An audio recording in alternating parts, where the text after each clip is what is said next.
Hi there, my name's Paul Violand, and this is my first YouTube video that I've tried to do somewhat professionally, although it's probably not going to come out that way. In 2019, I had a sudden cardiac arrest while I was cycling with a friend, and she initiated CPR, and then I had 3 subsequent people do CPR on me that basically saved my life before the EMS showed up 9 minutes later.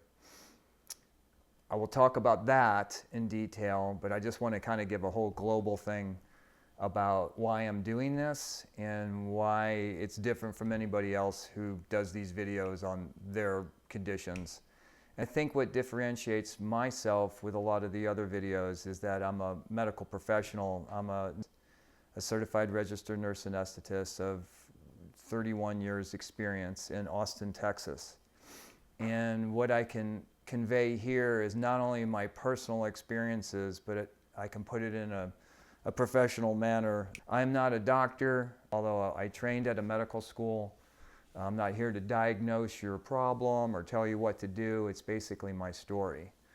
So let me just start out by saying that I did have some warning signs, but being a medical person, like a lot of us do, we sort of ignore it or explain it away.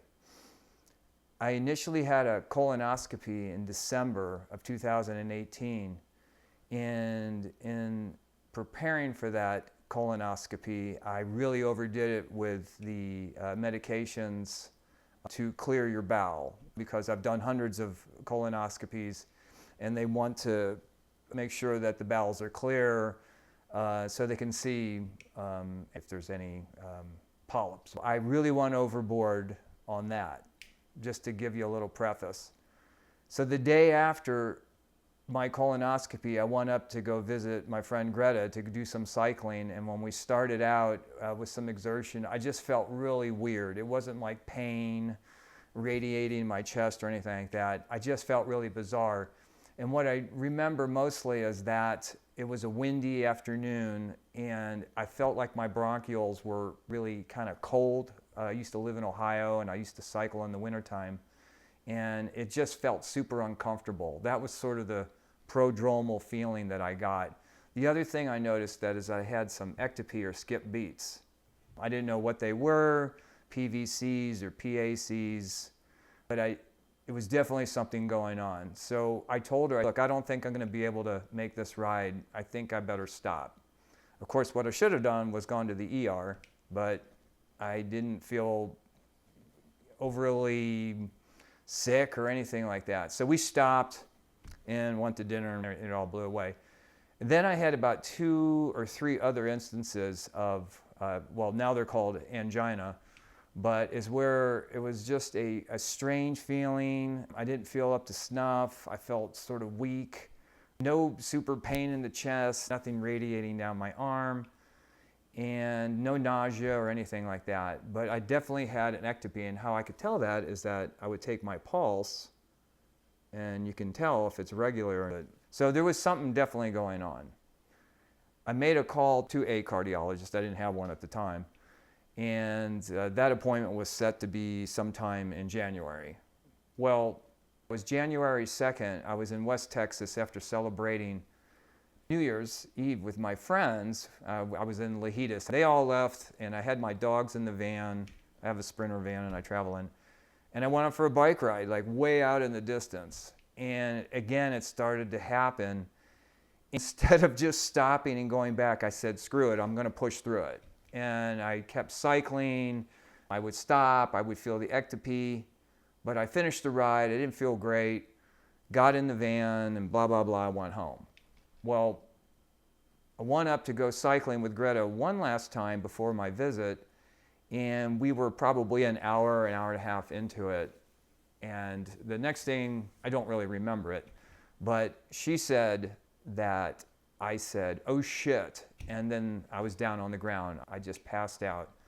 I think it was like Lamar Hamlin, that player with the Buffalo Bills, similar to that, but of course his was caused by a concussion from being hit in the chest. But I just went down like a sack of potatoes. I syncopated out. I just passed out. I don't remember it. I remember that day, but I don't remember the event leading up to passing out. At that point, she called 911 and started CPR, and then 3 other bystanders, and this is really the coolest thing of the story, stopped, got out of their cars. Who were they? One was a nurse practitioner, one was an off-duty SWAT officer, and then there was another girl that knew CPR.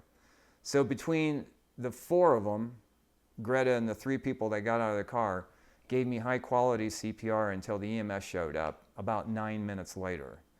So for 9 minutes, I'm on the ground and they're doing CPR, super high quality. All of my ribs that are attached to my sternum were broke, which indicates that they were pressing very hard.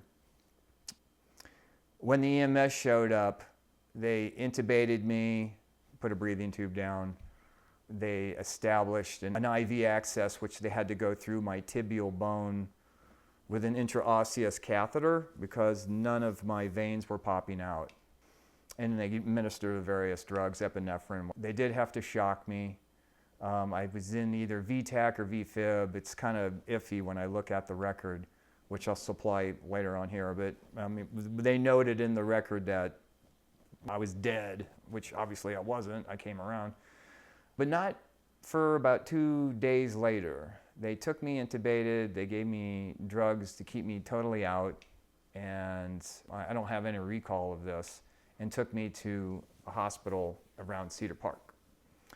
So before I get too much into the details, I want to tell you that, and I'm going to pick up this on the next video about the cause of the heart attack and about angina and a whole litany of other things. But when I get done telling that story, then I got to roll into my situation with atrial fibrillation, which is a whole another set of, it's a whole new story. And it applies to a lot of people who have atrial fibrillation. It has nothing to do with my heart attack. I just happen to have it. But boy, howdy, is that a story too. So stay tuned to that. And I'm going to try to expand this into a whole medical video thing. My specialty is anesthesia. Again, I can't diagnose or recommend, but I can definitely weigh in on anesthesia in the hospital and surgery. And I hope that the folks who watch this, it could be people who have experienced a sudden cardiac arrest or want to know more about it. I'm not going to delve way down into the whole nuts and bolts of it. This isn't an educational video for professionals. So my audience are people who have either gone through it, had a family member who went through it, and I will just say before I conclude here is if you don't know CPR, learn it because you could save somebody's life.